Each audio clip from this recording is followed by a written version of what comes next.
learning together with your young children, a curriculum framework for reflective teachers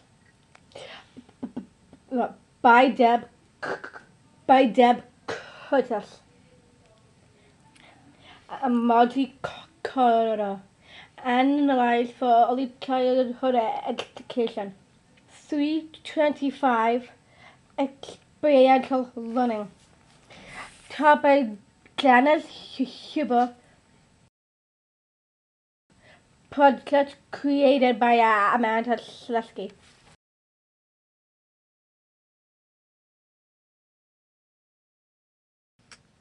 Chelsea Mason,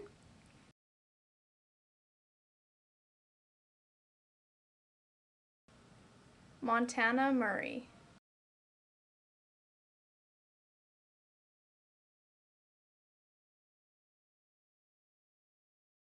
Katelyn Coleridge,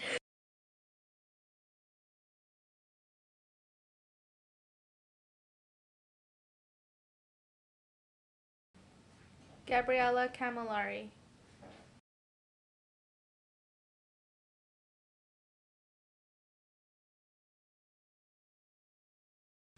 Kaylene Bawdey. As future teachers, this book has allowed us to reflect and question what we are doing and why we are doing it. We must look deeply to our heart of hearts to discover, alongside our students, child and teacher must inquire together, grow together, and succeed together. The curricular framework looks to 5 key principles that create a space for true exploration and growth for all. These include creating a nourishing classroom culture, enhance the curriculum with materials, bring yourself to the teaching and learning process, coach children to learn about learning, dig deeper to learn with children. Every classroom has a culture. There is a set of expectations, language, routines, and ways of being together that shape a classroom's identity. The culture you develop sets the tone, reflects who you are, and expresses how you want to live and learn with children.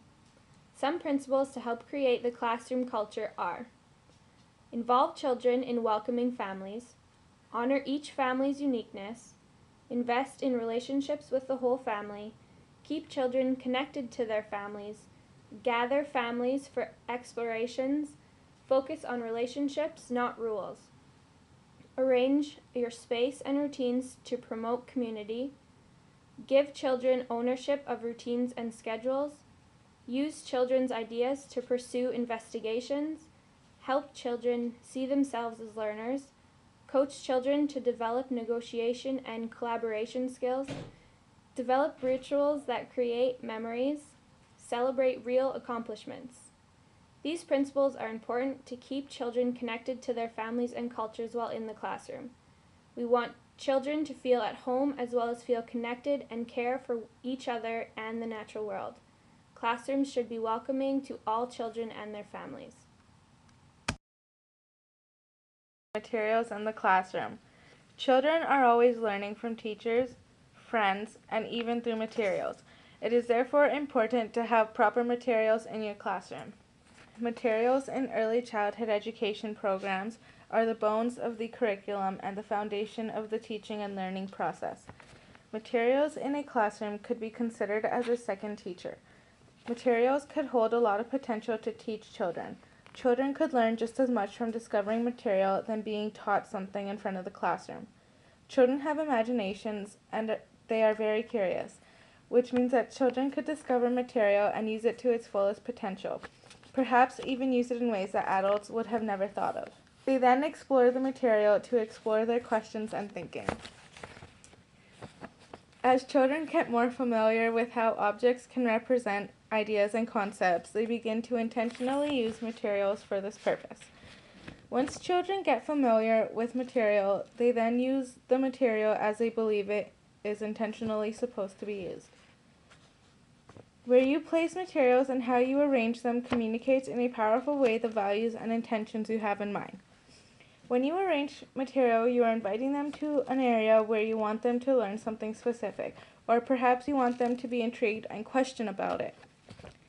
Arranging material, like repositioning materials, always revolves around wanting to invite children to a learning process. Positioning materials is key to getting children interested in the material you have provided throughout the classroom. Positioning material lets children question and explore the reasoning behind it. It sparks their curiosity, and they may question things, or they may be attracted to a certain area in the classroom, or perhaps a certain area is brighter than others and they like colors.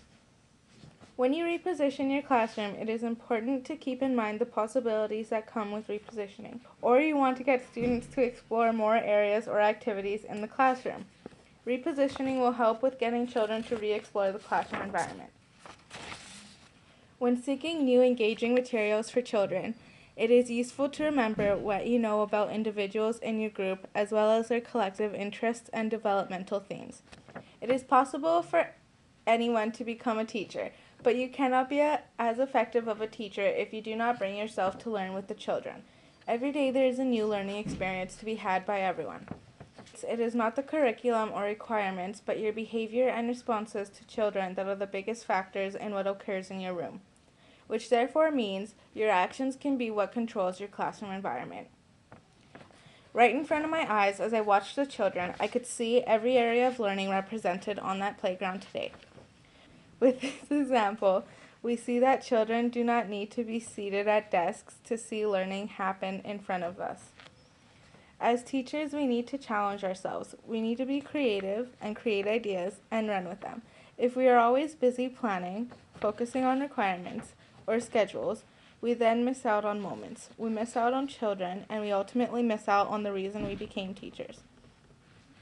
In the name of developmentally appropriate curriculum, teachers could easily be dumbing children down. As teachers, we focus too much on being professional.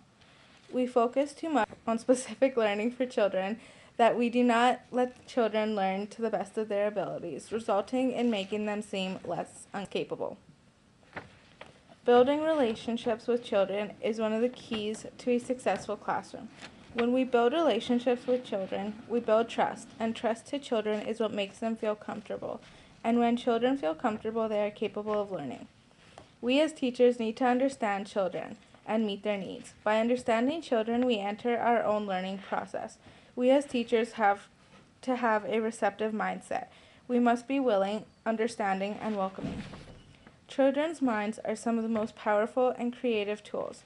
They have vivid imaginations and are wildly curious. We as teachers should be taking advantage of this and using it for opportunities of learning. It is important to notice the little things as a teacher, because it is those little things that one day will amount to much more. As a teacher, we want our children to initiate their own play, work well together, and keep it at that for an extended period of time. We don't want to interfere or take over our children's learning with too many instructions. We need to choose actions that will support the child's learning instead of overwhelming and insisting things be done in our way. When you are providing your students with tools and materials to learn with, it can be an exciting experience for both teacher and student. When introducing these, you can use the specific strategies to make it successful for all. Having a separate coaching or guiding period. Then when the students have open playtime, it will be beneficial because you will have provided instruction for these materials and modeled how they can be used. Then they can use their imagination during play while still using the information you previously provided. If you just let them use the tools and interrupt their play with instruction, you are taking away from their imagination and representation of the materials and sending a message that there is a right and wrong way. As a teacher, assessing your students can be difficult. When having your children focusing on their own learning, you can engage them in assessing their own learning. What a child puts in their portfolio, what they want to display on the bulletin board, and what they choose to show their parents. With guiding questions such as, does one of these pictures, stories, and papers capture what you've been trying to learn? And what the students show, you can see what they've learned. what they find exciting, what they still need to work on, and what they still have questions about. This is a collaborative assessment between teacher and student, rather than the teacher assuming based on what they observe.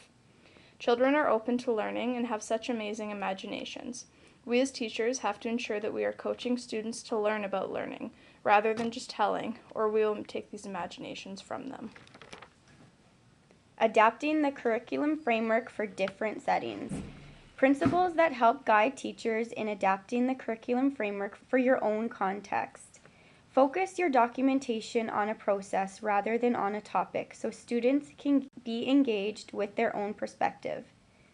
Build on relationships so students feel safe and secure so they are able to engage in deeper learning. Invent new ways to meet requirements to keep the children's best interest in mind, and so it connects with the children in a more meaningful way. Expand the possibilities for prescribed curriculum to make it more meaningful to children, and to draw on different practices of the curricular framework that go beyond the limitations. Include the use of technology such as cameras, videotapes, and computers. Create groups that complement students' strengths.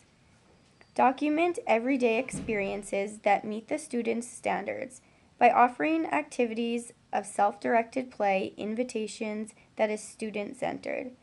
Make assessment relative and meaningful. By using the children's interests creates a deeper understanding for students' learning. Seek different perspectives to inform your planning. Using diverse perspectives will enrich your planning. Also include the children's and families' perspectives. Learn from conflicting ideas. Use conflicts as a learning opportunity to re-examine your image of learning and teaching. Experiential learning stimulates original thinking and develops a wide range of thinking strategies and perceptual skills, which are not called forth by books or lectures. Sustainability is key to teaching. Throughout your professional development, surround yourself with like-minded individuals and mentors that can assist you in seeking your goals. Become a tradition of warriors, not accepting anything less. Take risks. Be inspired. Model inspirational teachers. Lead. Think out loud. Challenge thinking. Democracy is a way of life. The right to be educated, to think, discuss, dissent, create, and act, acting in imaginative and revolutionary ways. The human heart is the first home of democracy. It is where we embrace our questions. Can we be equitable? Can we be generous? Can we listen with our whole beings, not just our minds, and offer our attention rather than our opinions? Our future is guaranteed only by the degree our personal involvement and commitment as we engage the qualities of inquiry, intuition, and love.